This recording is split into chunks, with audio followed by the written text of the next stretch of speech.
It is Texas Rangers manager Skip Schumaker. Good afternoon, sir.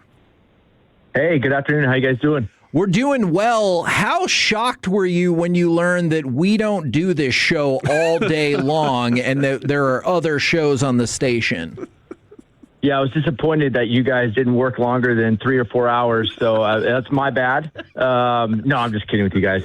Yeah, I actually thought that you guys were talking to amongst each other when I was listening to you on the way to Waco Surf Ranch, and I was off, so my bad.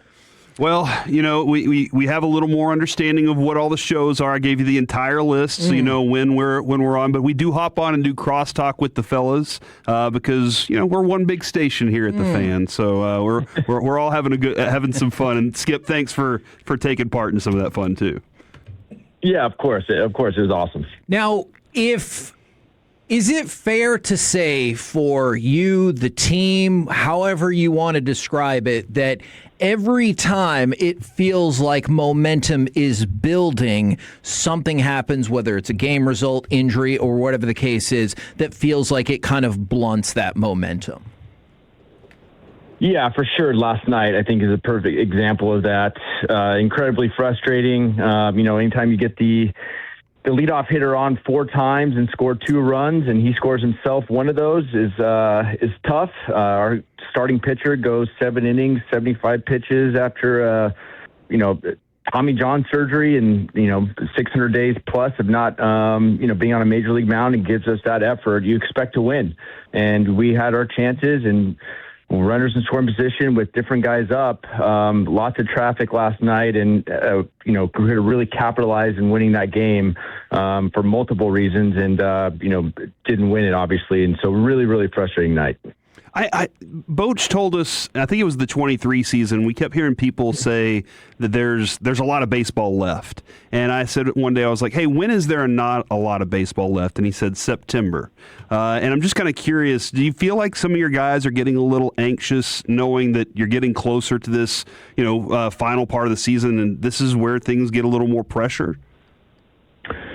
Yeah, maybe. I think a lot of our guys have been, in the playoffs before, and they realize, what's at stake, and, there's not many games left. I mean, we are in, pretty much the middle of August, and we gotta go. I mean, this is the time to kind of separate ourselves if we can. This division is obviously crazy and really tight. If one of us, it feels like everyone loses or wins the same night, and no real separation. And we had an opportunity last night to do just that. But I do think September is when you realize there's not many games left. But these are the games right now that you'll look back on and kick yourself if you don't get in. Yeah. And last night was definitely one of those games. What is the feeling, Skip, as a player when you look up into the sky and don't see the baseball? Yeah. And then obviously if Evan Carter makes the catch, you can kind of joke about things. But what is that feeling whenever you're like looking up and you're like, is it fear? What is that? Panic. Yeah, straight panic. Your heart stops. It's just like the sun ball, right? When it goes in the sun and you lose it and you don't get to the side of it and it's a little bit too late. I've had those at Wrigley Field where there's, last second it comes out and you finally, see it and you somehow catch it. But yeah, whether it's the lights or, what it was last night, kind of the time of night and day where you can't really see stuff off the bat, it is straight panic, and that's why it's really important for that off-fielder to make sure they're backing up, during that particular time of the night. I know you mentioned it, and it feels like it could get a little lost because y'all did not win the game last night. So I wanted to circle back to Cody Bradford and not only this start, but the last start as well, and the progression from first start to second start. And what did you see from him last night that, as you said, first couple appearances in almost 2 years, how impressive that is? Yeah, I mean, how good has he been? It's just been so much fun to watch. What I didn't realize is the game planning and all the stuff that he goes into real detail behind the scenes, with 5 days to prepare for a team.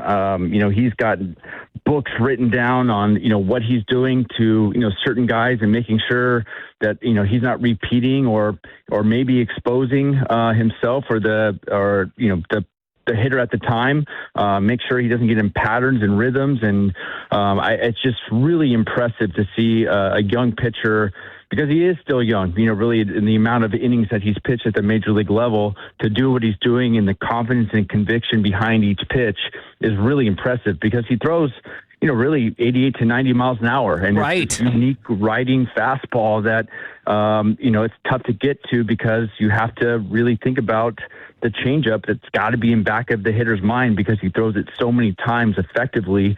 So he's a pitch maker. He's just like this really smart, intelligent pitcher that knows what he's doing, and the game planning is real, and it's fun to watch. Okay, I'm glad you mentioned that changeup, because when Bassick was on our show, I don't know if you know, Bassick used to co-host with us for about 5 years, but I learned so much baseball, even more, by working with him, and he always talked about changing eye level and changing speed. And last night, I think it was on Siri, he threw 2 changeups outside, low and away, and then he threw a fastball up that it looked like both him and Wins did not care if the ball was even close to the strike zone, just get the ball high. And then he goes low and away with another beautiful changeup. Can you explain how, from a hitter's perspective, how changing eye level really affects them that much? It really does, because what you're trying to do is figure out where the release point is for each pitch from the pitcher. And so when you are really honing in on where you want the ball to start, so when you start to swing, you want to be on time for whatever pitch you're looking at. When it's coming out of the same slot each time with different variations of a fastball or changeup, and one is fading down and away with real depth, and one is riding up top through the zone, you really get caught in between. And hitting is timing, and that's kind of what you're trying to disrupt as a pitcher. And so when you're doing and changing eye levels, and you're trying to hit the fastball and get on top of the fastball, but also trying to get underneath the changeup as a hitter, it makes it really challenging. So you got to pick, one or the other. And when the spin and of the changeup and the spin of the fastball are the same, it's really tough to figure out which is what. By the time it gets to you. And so by the time it gets to you, one is either carrying or one is dropping, and that's what is really challenging with Cody. Now, there's been plenty of positive stuff happening with this club, and I appreciate that, and I'm sure you do as well. On the potentially, I apologize, negative side of it all, I know Corey Seager works really hard, especially on his individualized hitting, but it feels like we've seen a very kind of somewhat similar pattern to his offense and lack of extra base hits since he came back from the injured list. Has there been anything that you've noticed that has been different from him over the years? Well, the robbed home run the other night would have changed things a little bit, right? But, that's true. Yeah, but I get it. I totally hear you. I think, when White and Corey go, we go. When they don't, typically we struggle a little bit. And, Jock and Nimmo at the top of the order or in the middle of the order have been so good for us really the whole year, that, it's the 2 and 3 spots that, either because of injury or just production that, we just haven't put up enough crooked numbers or enough separation for our starting pitchers to just feel okay to make a mistake, and it's still not going to cost us the game. So, yeah, I think, Corey obviously is working really hard since being back, off of a pretty significant back injury. And with, the amount of games we have left that we just talked about, yeah, we need both of those guys to go. They are, it's a lot on them and pressure of our 2 biggest dudes, of course, but that's kind of what, what we have as far as, our star players and, the performance. And so we feel like they're going to, every day, that they're one swing away to, click. And if both of those guys get hot at the right time, then obviously our offense looks much different. Corey, I think, is swinging the bat much better lately. Like I said, he had a really good hit the other day, base hit the other way that didn't end up scoring the run, but that would have been the winning run. And then a home run that was robbed. But, White's been struggling the last month. So those two combined, again, one swing away, and we're looking a lot different offensively. And specifically for Wyatt, am I thinking this through too much? Is he powering through? Because it felt like at least some of this offensive downturn kind of coincides with when he had to be taken out of the game a couple of weeks ago. Yeah, I mean, I think everybody's going through something right now. As far as like your body, it's the middle of August, long season, that type of thing. I don't think anybody is 100%. But also, I think, when you're going in funks, I think sometimes players, they tend to try to swing their way out of it. And it's not always mechanical. It's just sometimes it's pitch selection or trying to be the guy too many times and, trying to do too much like we've, heard a million times. But that part is real, and that's why people say it all the time. So I think, Wyatt's still a young player. Obviously, I think the world of him, and I said it before that I think he's a future MVP. But I think when you go through some valleys as a young player, you try to swing your way out of it a little bit too much instead of just taking, what's given to you. And, the other night he walked 3 times, and those were huge walks for us to end up winning the game. But I think sometimes in big spots, just lately, because he's been really good, not even that long ago, walking us off and getting some huge hits. Just lately, and when you go through funks, this happens. You just try to swing your way out of it, and that's how you get in these funks. I know Jock got a hold of that one too, but it did look like it carried a little in that first inning. That was awesome. But then it was, I think, the top of the 5th last night. Saucedo comes in, and you leave Jock in lefty-lefty. He draws the walk. I know that was frustrating that Wyatt and Corey couldn't get him across there, get wins in at least on that one. But it seemed like you trusted Jock to go up there with a pretty good plan. And I'm just kind of curious how important it is to have a plan at the plate and to stick to it, and how often you think guys are guessing rather than having that plan and being disciplined in it. 10, 15 years ago, you could go and step up to the plate and hit off the fastball and adjust to the off speed. The game has changed significantly as far as facilities and tread and drive line and spin. It's being able to spin the ball and the depths of pitches, and it is really hard just to go up there without a plan. Next to impossible. The unicorns can do that. Otherwise, the normal player has to have a real game plan. And I hate to say guess hitting, but you have to have like a real educated guess based on your game planning and whatever the coaches are, trying to, give you before you head to the plate. Then it's up to you. And I think that's when, some guys go up there with, if they get out of their plan, maybe based on situations. And I think that's part of the learning curve with some of our younger guys with runners in scoring position is sometimes they get out of their plan, and then you get the results of, whatever it was last night, 1 for 8 with runners in scoring position. Yep. And I think Kelenic was the only guy that got the hit, through the hole, kind of squeaked one through. But I think, game plan wise, man, we've been so good getting guys on, and then for whatever reason, kind of get out of our sorts game plan wise with runners in scoring position.